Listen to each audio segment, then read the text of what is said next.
right, so a good place to start, obviously, asking the question, what is leadership? It's such a simple question. You know, it's one of the most searched questions on Google when it comes to leadership. It's searched sometimes hundreds of thousands of times a day, every day. It seems like such a simple question, yet it continues to beg the question, what is it? You know, and a lot of times when we look at leadership, it's easier sometimes to start with what it isn't. You know, I think it's important to understand that leadership definitely has nothing to do with your position or your seniority in a company. You know, a lot of times people talk about an organization's leadership and they're referring to the most senior executives at the top.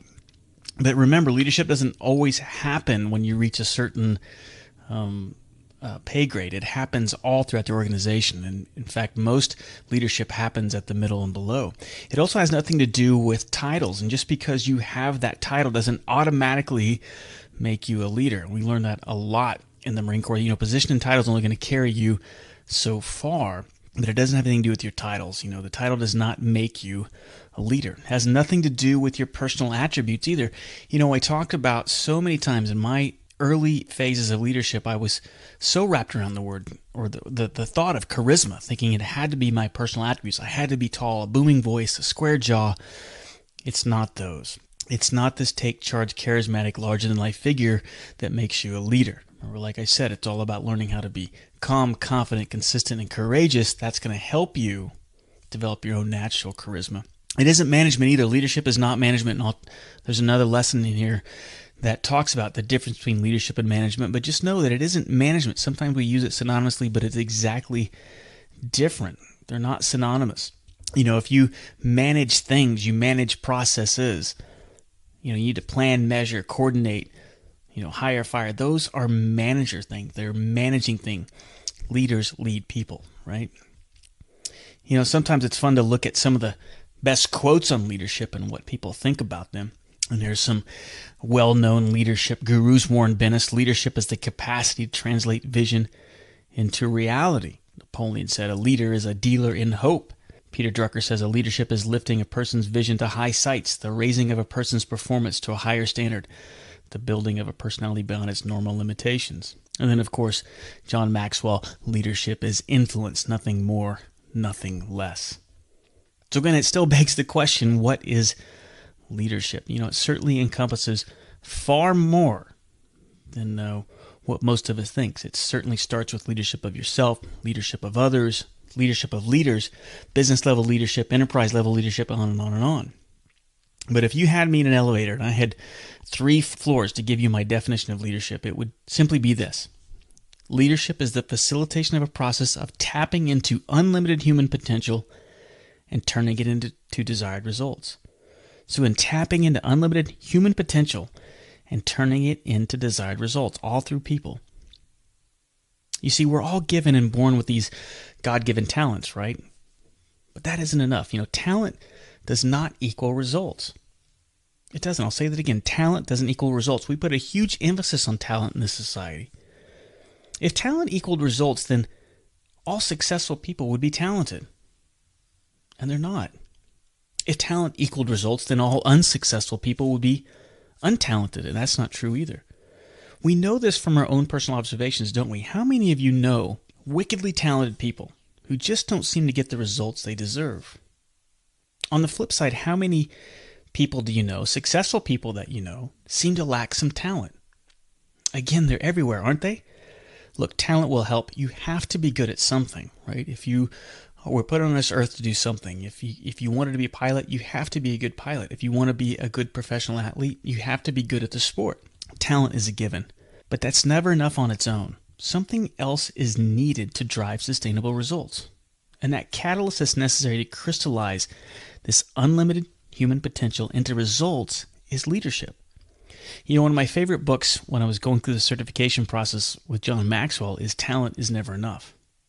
And he's got some interesting statistics in this book, Talent is Never Enough, and I want to share them with you here. And one of them is that more than half, 50%, of all CEOs of Fortune 500 companies graduated with a C or C minus average. I'm not a big fan of politicians right now, but I find these two statistics interesting, that 65% of all U.S. senators came from the bottom half of their graduating class. 75% of all our U.S. presidents, the same thing.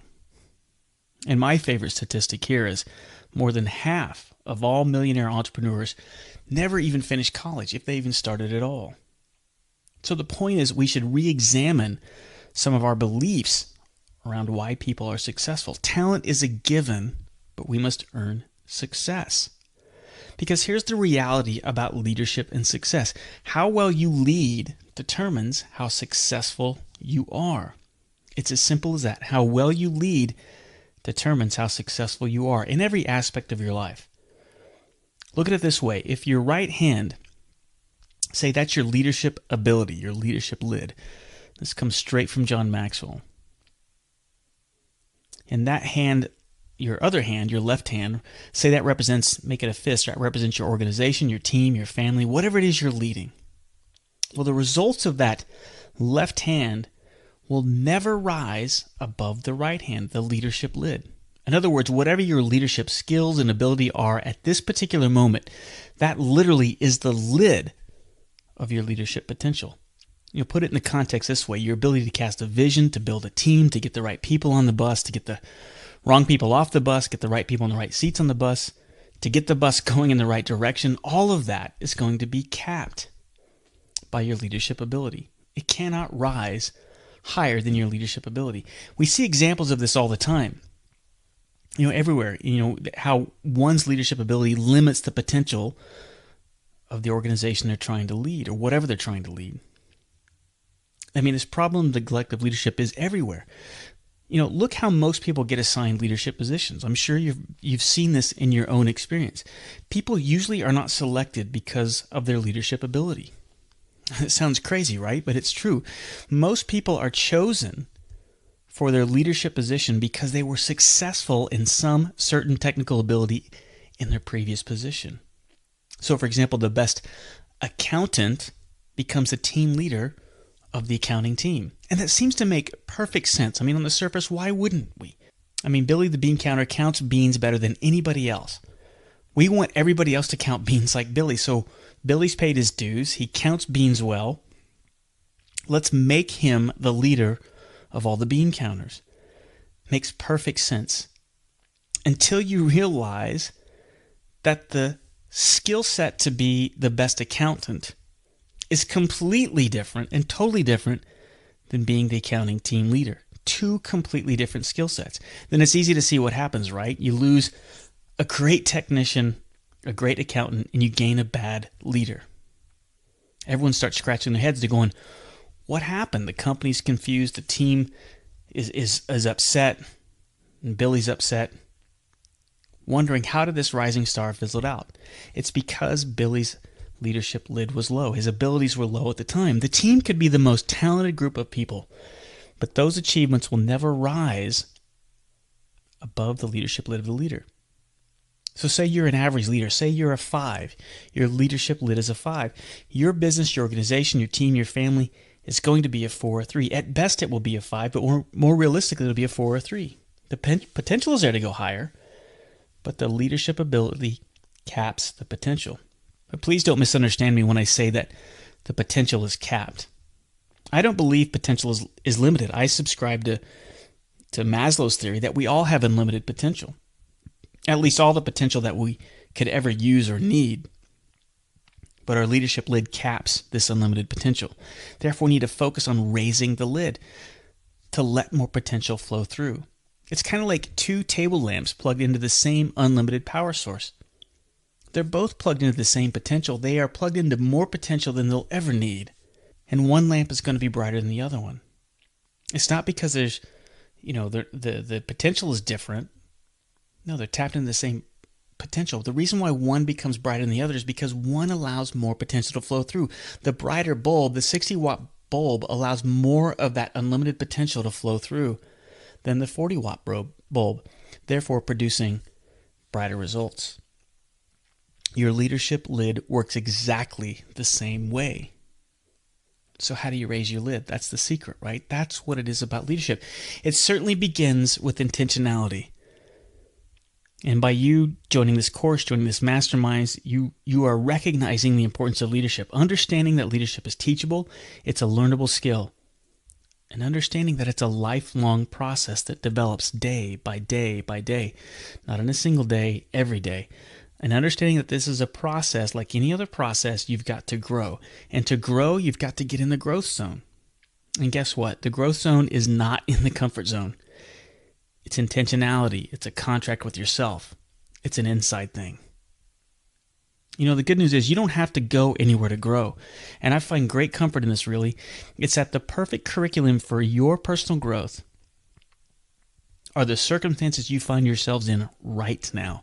You don't need to wait for anyone or anything or go anywhere. You just have to opt in. You have to choose to capitalize in every situation, to extract the learning, to extract the growth, and understanding that every interaction, every situation you encounter is an opportunity for leadership and growth. And when you accept this awareness and willingness to grow, well, you are well on your way to raising your leadership lid and understanding what is leadership. Getting around people who think differently than you do. You want to become a better golfer? What do? Do you call your drinking buddies to play golf? No. You call your drinking buddies when you want to have fun playing golf. You want to become a better golfer? You surround yourself with better golfers. It's the same with leadership. You want to be a better leader? You get around better leaders. And it's a huge step being part of this mastermind. Everything we talk about in this course you've heard throughout your life. See, leadership is very easy to understand. What is leadership? It's easy to understand, but it's difficult to implement because of the courage and the authenticity that is required. So how do you go about developing it? Well, you've made a great first step, intentionality. And it's all about developing a courageous, authentic presence. Stop trying to be something you're not. Stop wearing masks. Stop focusing on false charisma and a larger-than-life presence. Stop focusing on position and title. And instead, start dedicating your life, pursuing a path on what it takes to be calm, to be consistent, to be confident, to be courageous in every aspect of your life. 365, 24/7. That's what leadership is. Okay, great first lesson. That is my definition of what is leadership. Leave some comments below. Let me know what you think. Share any thoughts on what you think leadership is. And I'll see you in the next lesson.